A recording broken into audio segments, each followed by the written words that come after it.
ทางนี้ก็ยังบ่ยอมอีกอยู่เนาะพี่น้องเอ้ยยังอันว่ามาเฮ็ดอีหยังมันอีกบาดนี้น้อง เฮ็ดห้องน้ำเนาะสบายดีเนาะพี่น้องเนาะทางตะโลเพิ่นเนาะพี่กวดคลองน้ำมีแต่รุ่นเบิ่งได้บาดนี้พี่น้องเอ้ยน้ำบ้านนี่ไหลมานี่เบิดได้น้ำนี่เนาะลงมาชัดลงมาแต่พุ่นแล้วพี่น้องเอ้ยหมุ่งกันรถแก่ไหม้มามือวานนี่พุ่นแล้วยังไงท่อน้ำโอ้ท่อน้ำอยู่เฮือนเก่าเฮานั้นลายระเบิดฮะคือว่าจังซั่นลายระเบิดอยู่ฮะอยู่หม่องกันเฮือนหม่องกันเจ้าอยู่เดี๋ยวนี้ได้โดยอ้าวเดี๋ยวนี้แท้คือว่ามันหลายอันเจ้าไปเห็นบ่เฮ็ดแต่ตอนเฮาอยู่ใหม่ๆรถดุดให้แต่บ่เฮ็ดตัวมันบัดเฮาอยู่แล้วเฮาอยากดังไผเฮายามเบิกบอนเฮาดังไผหั่นสำนี้มันบ่ให้มันลงไปทางกลางให้น้ำไปทางขอกเนาะ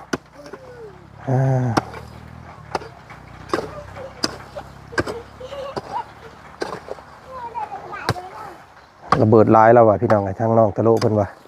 นะเนาะระเบิด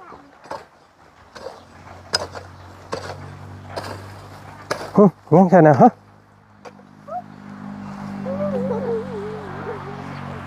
โอ้เงินโอ้ช่างว่าแทบบ่ได้ไปฟ้อเงินบ่นี่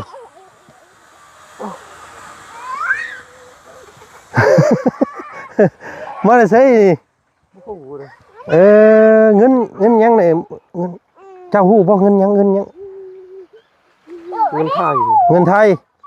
เบิ่งหั่น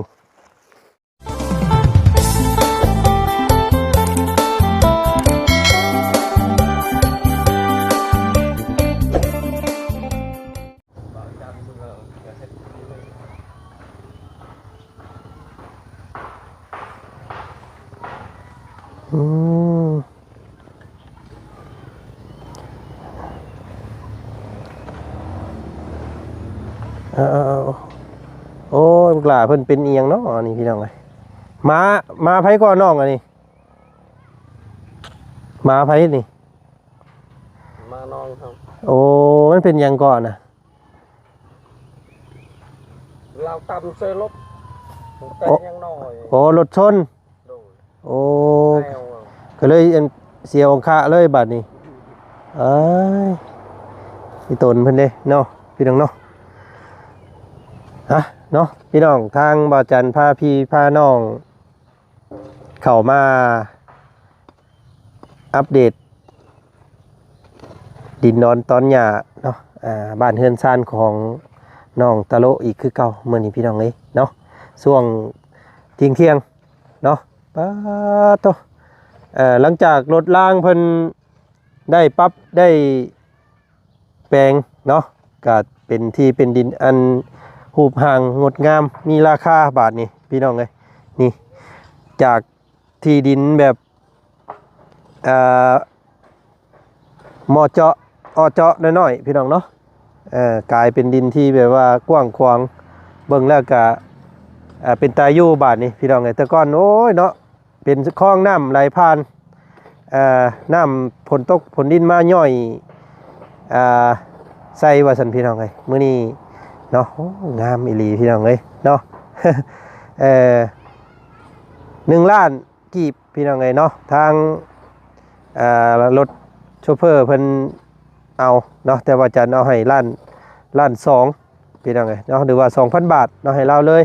พี่น้องเอ้ยเพราะว่าเฮ็ดงามเนาะเฮ็ดคักพี่น้องเอ้ยทางนี้ก็ยังบ่ยอมอีกอยู่เนาะพี่น้องเอ้ยยังอันว่ามาเฮ็ดอีหยังมันอีกบาดนี้น้องเฮ็ดห้องน้ำเนาะสบายดีเนาะพี่น้องเนาะทางตะโลเพิ่นเนาะเฮ็ดคลองน้ำย่านฝนตกมาเลยย่านมันบ่มีน้ำไปบ่มีหม่องน้ำไหลเนาะไปเฮ็ดตอนใดอันนี้พี่น้องเอ้ยเนาะแล้วเลยตาย เพิ่นอันน่ะเฮ็ดอันน่ะไถแล้วเมื่อวานนี่ก็เจ้าก็มาขุดเลยบ่ โดย โอ้พี่น้องไอ้เนาะนี่พี่แล้วเนาะขึ้นฮอดพี่เด้อ โดย ฮอดมันมุงกันน้องหมาเพิ่นนี่เนี่ยตามคู่คลองเก่ามันนี่แหละขุดไปพี่น้องเอ้ยบัดน้ำมาแต่พุ่นน่ะให้มันซัดมาพี่เลยเนาะสมว่าอยากได้อยากอันมีดีนี่พี่น้องเอ้ยน้องตะลุเฮาเนาะพี่กวดคลองน้ำ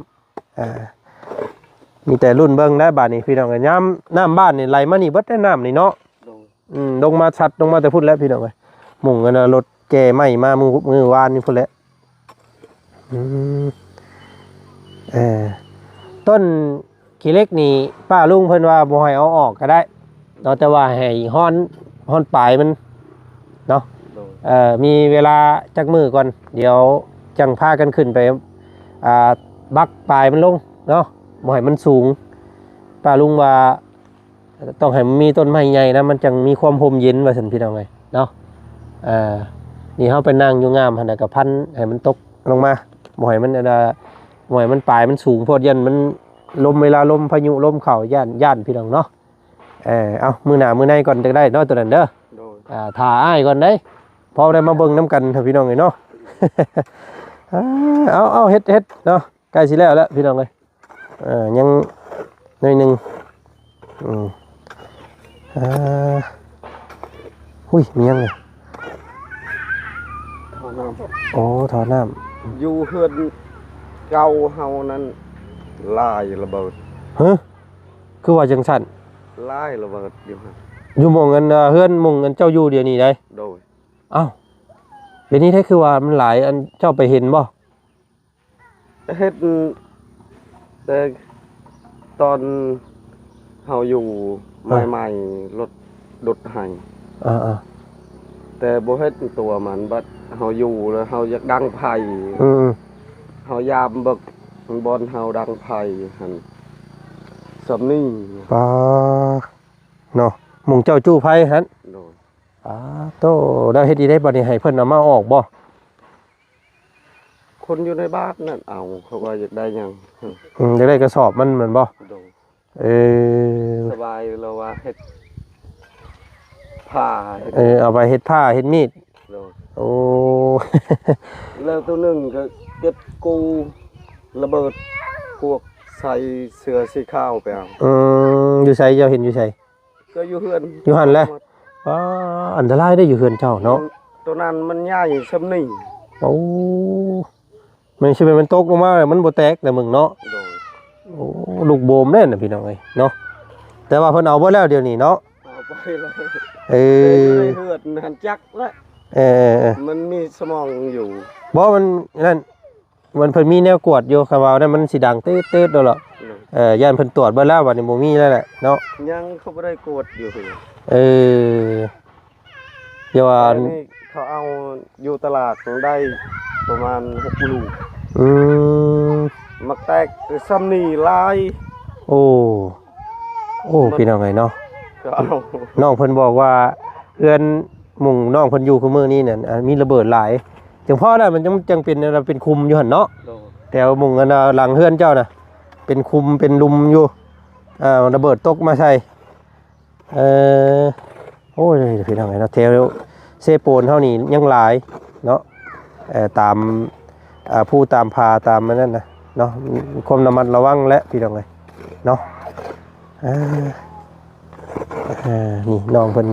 ขุดคูคลองเนาะโอ้ยงามบาดนี้พี่น้องเลยเนาะ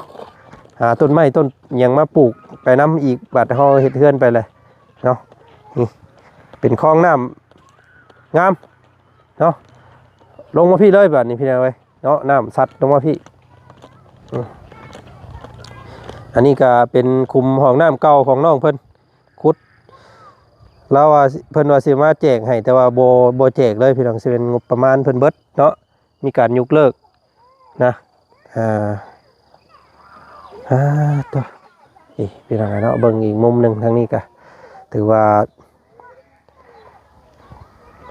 เกี่ยงกล้วยงดงามบาดยังเดืออยู่ที่ดินไปพุ่นอีกพี่น้องเนาะฮอดต้นกล้วยพุ่นแหละแถวนี้ก็สิเป็นหน้าบ้าน เพื่อนน้องเพิ่นก็สิอยู่นี่เนาะอ่ะพี่น้องรายการขั้นตอนต่อไปทางบ่าวจันก็สิได้ให้น้องเพิ่นหาสร้างพี่น้องเนาะหาโอ้ล้มเบิ่งเรื่องสร้างนี่แหละเนาะว่าเพิ่นสิเอาเท่าใดเนาะพอมีอยู่บ่เด้สร้างในบ้านนี่น้องเอ้ยเนาะให้เจ้าลองหาเบิ่งเด้อเนาะเพราะว่าสร้างตัวที่อ้ายสิติดต่อนี่เพิ่นว่ารออีกประมาณ2 อาทิตย์พุมันโดนเนาะเพิ่นเฮ็ดเฮือนยังบ่แล้วเขาว่าเจ้ามีทางนี้ก็ถามเพิ่นให้แน่เนาะเฮือนบ่ใหญ่ซั่นน่ะคำมีแล้วก็สิขอเบอร์ขอหยังเพิ่นเดี๋ยวอ้ายสิล้มเองดอกเนาะเรื่องราคาน่ะอ้ายสิถามเพิ่นเองพี่น้องไว้นะเนาะบ้านนี่มีแต่ว่าลาวข้าวที่เขื่อนบ้านนี่ก็มีบ่ได้ไปทำแต่ว่าเพิ่นบัดยังมีเวียกเฮ็ดอยู่เนาะถามนึงเด้อลองหาอันน่ะสอบถามเบิ่งสร้างบาดนี่สร้างอยู่นี่โอ้งามเราเฮ็ดเราสร้างแต่เก่าเขื่อนก่อก็เราเฮ็ดฝนตกแดดพี่น้องไงปกแปกมาโอ้เนาะโธ่ฝนดีเด้อปีนี้พี่น้องไงตกตลอดเนาะบ้านเฮาสุ่มเย็น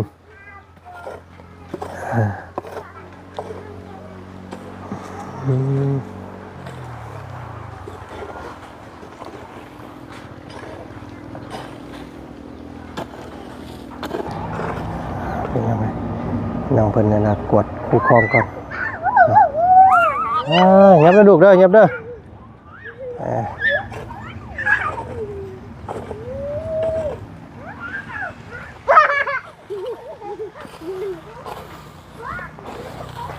เสือตัวเก่าทรงตัวเก่าพี่น้องเลยเนาะ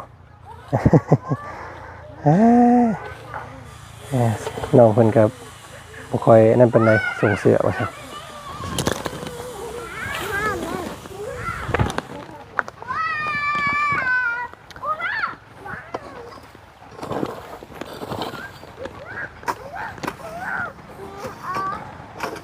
เนาะให้น้องเพิ่นอนาคตนี่ก่อนใกล้สิแล้วยังอีกหน่อยนึงพี่น้องเอ้ย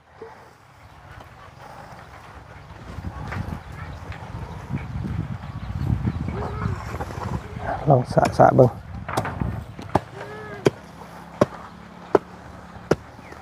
ทักทายสบายดีเด้อเนาะพ่อแม่พี่น้องเบิดสุขุสุคนพี่น้องเอ้ยบาดฝนตกพุ่นดอกเฮาจังฮู้ว่าน้ำมันไปทางใดเดี๋ยวเฮาจังขุดลัดคลองน้ำมันบ่ให้มันลงไปทางกลางให้น้ำไปทางขอกเนาะ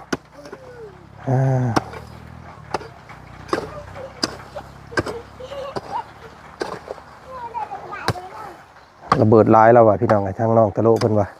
นะเนาะระเบิด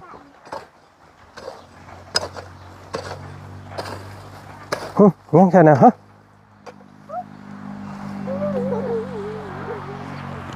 โอ้เงินโอ้ช่างว่าแทบบ่ได้ไปฟ้อเงินบ่นี่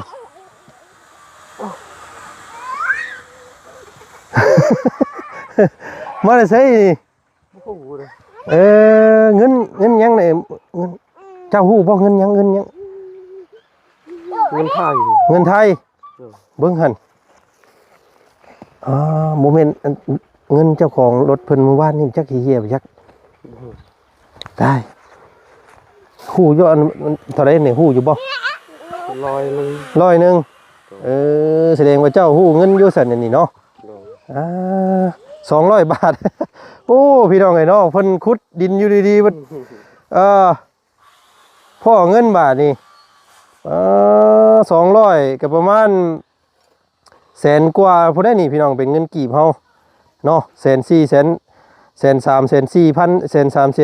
1,340พอได้นี่พี่น้องเอ้ยโอ้มานแล้วนี่พี่น้องเอาเนาะให้เจ้าแล้วเนาะไอ้ว้าวดอก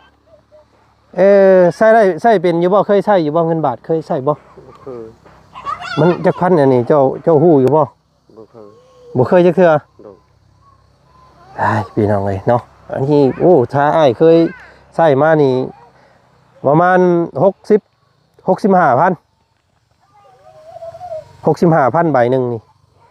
ก็ประมาณแสนสามเนาะโอ้พี่น้องเอ้ยโอ้ยเมื่อบอกเมียเด้อ ยันเงินอาย ฮะ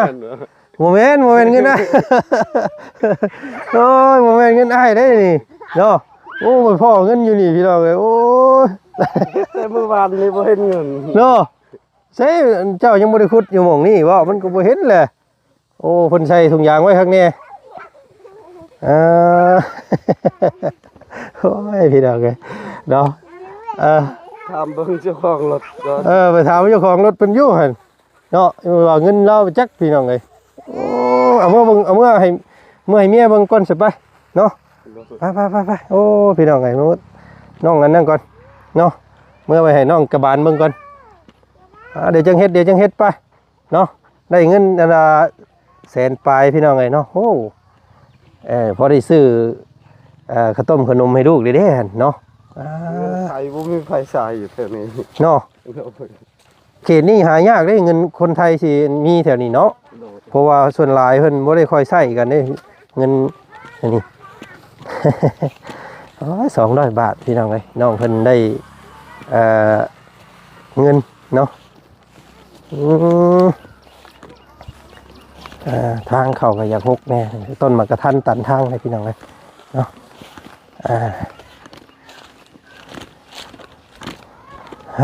โอ้ลูกให้แงกอยู่ทางนั้นพี่น้องเอ้ยน้องอันว่าน้ำพลเพิ่น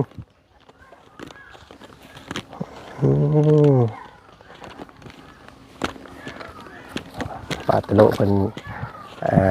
เจอสมบัติมื้อนี้มีแนวพี่น้องเอ้ยเนาะขุดดินอยู่ดีๆพ่อเงิน200 บาทพูเนาะ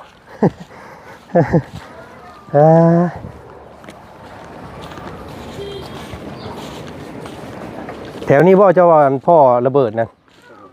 โอ้หลายแต่นี่เนาะพวกเป็นลุมอยู่แถวนั้นพี่น้องเอ้ยโอ้ให้หยังเด้อีหล่ะเอ้ยเสียงเจ้นให้เนาะใช่ฮึบนี่คือพ่อ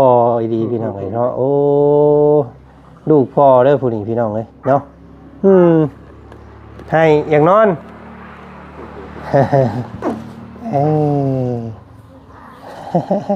เอาสบายดีน้องกันกระบาลเนาะสบายดีล่ะ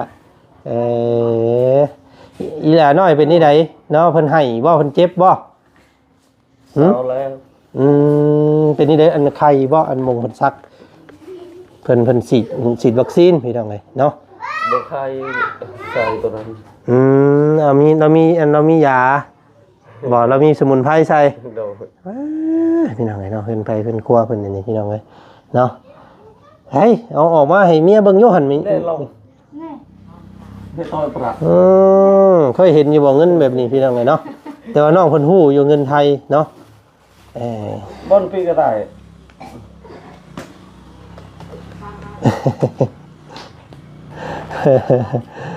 200เด้อเนาะ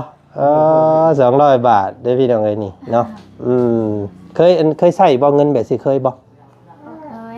บ่เคยจักเทื่ออ๋อพี่น้องเอ้ยเนาะก็ เราไปอันแล้วก็เอายังเงินมาจาก โอ้ยข่อยแล้วเอาไปไว้หั่นเมื่อกี้นี่เนาะเอื้อยเพิ่นฝากมาให้เจ้าก็เลยเฮ็ดหยอกเจ้าเมื่อกี้นี้ เราขุดดินอยู่เสื่องไว้แล้วหั่นว่าเราได้เก็บได้พี่น้องเอ้ยเนาะเพิ่นส่งมาให้เด้อเนาะเงินเอื้อยเพิ่นก็เป็นคนลาวเฮานี่แหละเพิ่นไปเฮ็ดเวียกอยู่ไทยเนาะเพิ่นอยู่เมืองไสภูทองบ้านพนม่วงพี่น้องเอ้ยเนาะเพิ่นเห็นเจ้าขายกล้วยมื้อวานนี่เนาะ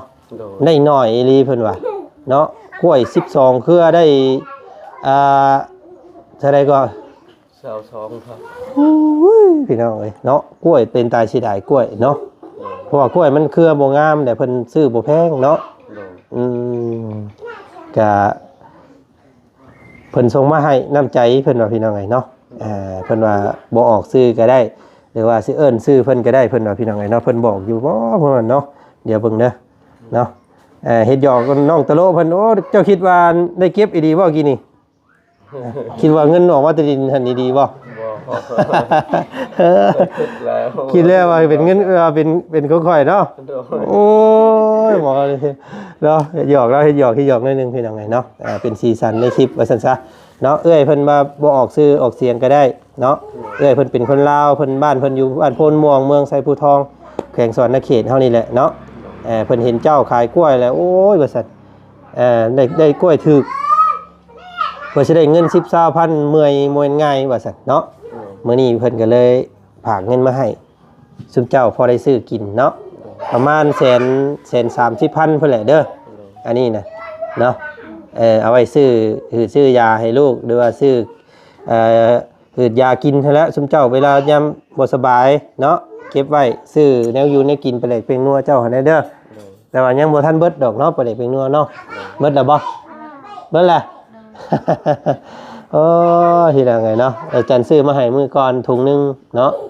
พื้นไฟกลางค่ำกลางคืนใต้สบายอยู่บ่สบายเขาได้อยู่เนาะนั่นแหละบัดพุ่นละเลยเฮือนแล้วซั่นเขาจังฮุบไปพุ่นเนาะที่รับที่นอนนำมื้อนี้พี่น้องโอ้พอดีเด้อกระบาลเพิ่นนั้นบ่อยากใช้อยู่พี่น้องเอ้ยเนาะเอาไปใช้เฮือนขึ้นเฮือนใหม่เลยเนาะเราฮู้ว่าสิได้เฮือนบ่เราจังบ่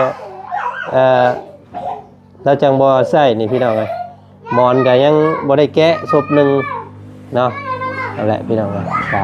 เป็นคนทำให้ข้าวทำให้ของอยู่เนาะ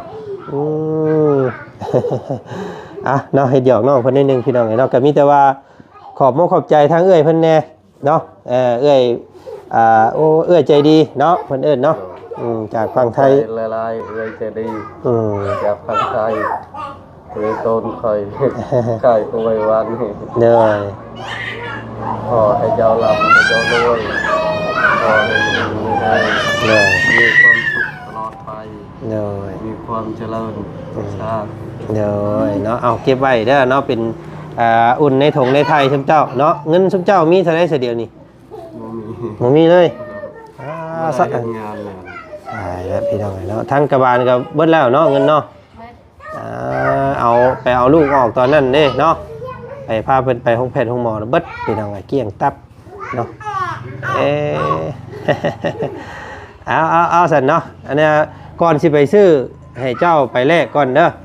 แลกกันแลกกันนั่นก่อนแลกเอามันจังอันนั้นไปซื้อในห้างค้าเพิ่นโลดเนี่ยยันมันเพิ่นไล่เดทต่ำเนาะให้เจ้าไปแลกอยู่ในห้างแลกเงินก่อนจังอันนั้นจังไปซื้อเนาะเอาดีใจนำเด้อเนาะได้เงิน200 บาทมื้อนี้เอาสบายดีเด้ออันทางง่ายไปก่อนเดี๋ยวสิเข้ามาหาใหม่อย่าลืมไปหาสร้างเนาะถามมึงสร้างบาทนี่สร้างเฮ็ดเฮือนเดี๋ยวเอาเบอร์เอาหยังเพิ่นมาเดี๋ยวอ้ายสิล้มนะเพิ่นเองเนาะเรื่องราคาอ้ายสิถามเพิ่นเองเด้อเนาะสิพาเฮ็ดเพราะว่าย่านช่วงนี้หน้าฝนพี่น้องเนาะอยากให้มันแล้วก่อนหน้าฝนเนาะส่วนงบนี่ก็ยังบ่พอนะพี่น้องแต่ว่าก็เฮ็ดไปก่อนเนาะถามจะคู่ราคาสร้างก่อนเดี๋ยวนี้นะเนาะว่าสิเบิดเท่าใดพี่น้องเนาะก็ติดตามเด้อเนาะแบบบ้านนี่เห็นแล้วบ่ว่าจะให้เบิ่งเมื่อวานโอ้เป็นนี่ได้งามบ่เดี๋ยวสิให้น้องโบบานเพิ่นเบิ่งอีกบ่เลยเนาะมื้อหน้าก่อนนี่ให้แต่ผัวเบิ่งก็พอเนาะงามเนาะโอเคเอาแบบนั้นเลยเนาะสีอย่างเนาะโอเคสาพี่น้องไงเนาะเอายกดีใจน้องเพิ่นมื้อนี้ก็ได้สมบัติพี่น้องขุดดินนี่แหละเพิ่นเอิ้นเนาะเก้าอดเก้าเยินหากสิได้ถอนคำเพิ่นว่าพี่น้องเอ้ยเนาะเจ้ามีความอดทนเจ้าขุดเนาะเจ้ารู้เจ้ามันเจ้าก็ได้เงินแบบนี้แหละเพิ่นอันนั้นก็เพิ่นบอกเนาะพี่น้องเนาะอดเก้าอดเก้าเยินหากสิมีเงินว่าซั่นซะ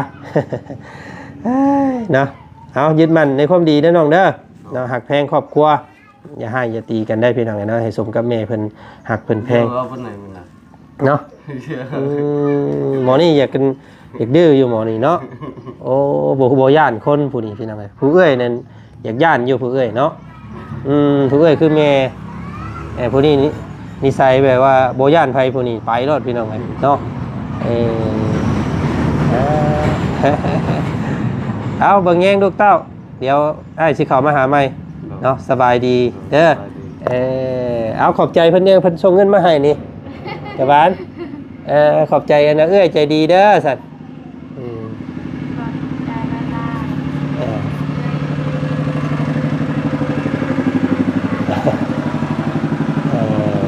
เอาเนาะ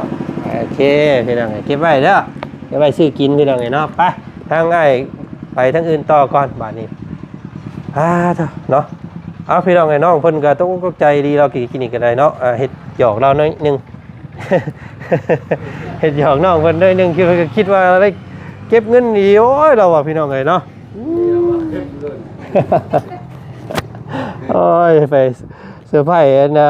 เป็นแบบว่า